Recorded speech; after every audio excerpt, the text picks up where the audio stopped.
Now let me start off this video by saying this video is only for people who like literally have just started, like people who are actually trying to start right now and have not gotten any experience throughout self-improvement, haven't done really any good habits yet, who haven't really done anything with their lives and that they want to start right now. If you guys already have experience in dieting and fitness, this video is not going to be for you, and I don't even recommend you watch this video, not gonna lie. I would click off right now. But going into the video, yes, I know it sounds crazy, but it actually is true.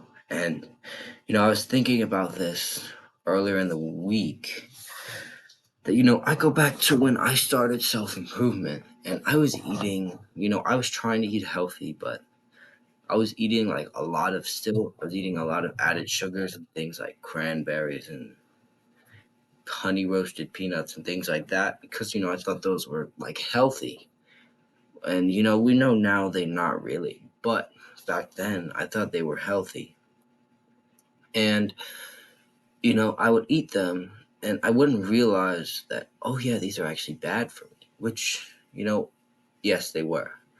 But I think I'm very grateful that I ended up doing that because what happened was it almost like gradually put me on to eating healthy.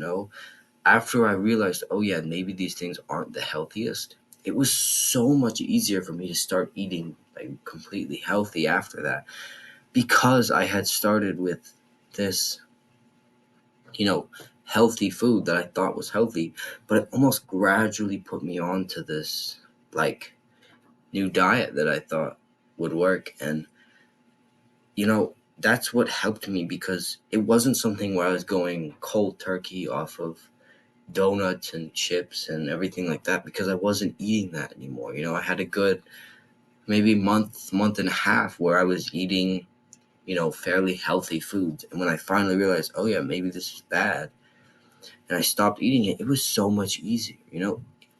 It literally took me 2 seconds to say, no, I'm not going to do that anymore. Done. I didn't eat those foods with the extra added sugars in them. I just ate the foods that, had no added sugars with them. And then, sometimes I still ate the foods that had all the bad oils in them.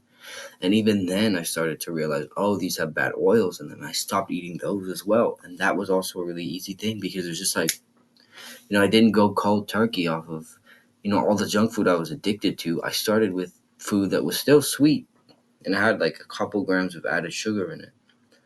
And, I thought, oh, yeah, this is fine. And then I was like, oh, it's not. Snapped out of it, got to 0 grams of added sugar. Then I had like the oils and stuff on it, like the safflower oil and the pumpkin seed oil or whatever and stuff like that. And, I realized, oh, these are bad for me. Snapped out of it. Because when you have a bad diet or like an incorrect diet where you're eating still like added sugars and added oils, if you're just starting, I honestly think that's fine because once you like, I know this video isn't gonna help like past me because I would see, oh yeah, like these are bad for me, and I go. But I don't know. Is this video worth making? Actually, yeah, because if I can help like that one person on self improvement do this, then this video is worth it. But actually starting with these added sugars and oils and stuff, it makes it so much easier to just snap out of it as soon as you want to. It's not something where you're craving like chocolate cake every day and you're only eating like chicken and eggs and rice and broccoli. No, it's something where you can still eat a lot of tasty foods that are sometimes sweet, and then you go back and then you can just quit those easier than you can quit like the most addictive foods on this planet. So it's almost like I saw this medication for smoking. It was an ad where like this turkey gets all sick after going like cold turkey on smoking, and then he tries this. He ends up failing. He goes back to smoking, and then he tries this new medication that gives you like the same high as smoking, and he gets it and he's like, oh my gosh, and he doesn't have to smoke anymore after that. It's almost kind of like that, it's like the good natural way of quitting smoking, but for food. It's something where you can just start to lessen and lessen the amount of bad food you eat. And I said this in another video when I talked about um, you know, diet, and how like if you're eating 50-50 right now, just try and make it 45-55 next week, where 45% junk food, 55% healthy food, and then try and just keep lowering it by a little bit each day. That's what I said last time. So, something like that. But also, I feel like if you're clueless to the fact that these are healthy or like aren't healthy, like I was, then like you'll eat them and they'll taste super good, but you'll also think, "Oh, I'm being healthy." And then you're not like, "Oh, I don't want cake anymore. I'm being healthy," even though these are still not great for you. And then when you finally snap out of it and realize, "Oh, maybe these are pretty bad for me," it's fine. It's so much easier to just say, "Okay, these are bad for me," and leave them, than if you saw like a cake and you're like, "I want the cake. I want the cake." Because like the worst thing I was eating back then was this little bag of like nuts and cranberries that had 5 grams of added sugar because of the cranberries. And once I stopped eating that, I had this like honey roasted peanut thing I was talking about as well. And that one had 2 grams of added sugar in it. So, it's not like I was doing terrible, but you see how those things would still be pretty sweet. Yet when I quit them, it was just like, oh, I quit them. It's easy enough.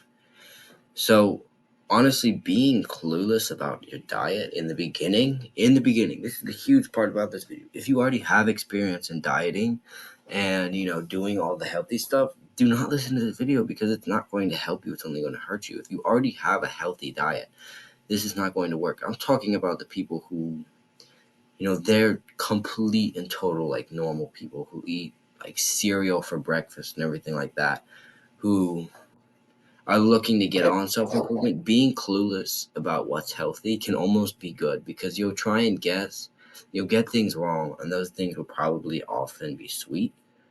And then you end up like almost weaning yourself off of all that addictive junk food. And I'm also not saying that it works 100% of the time.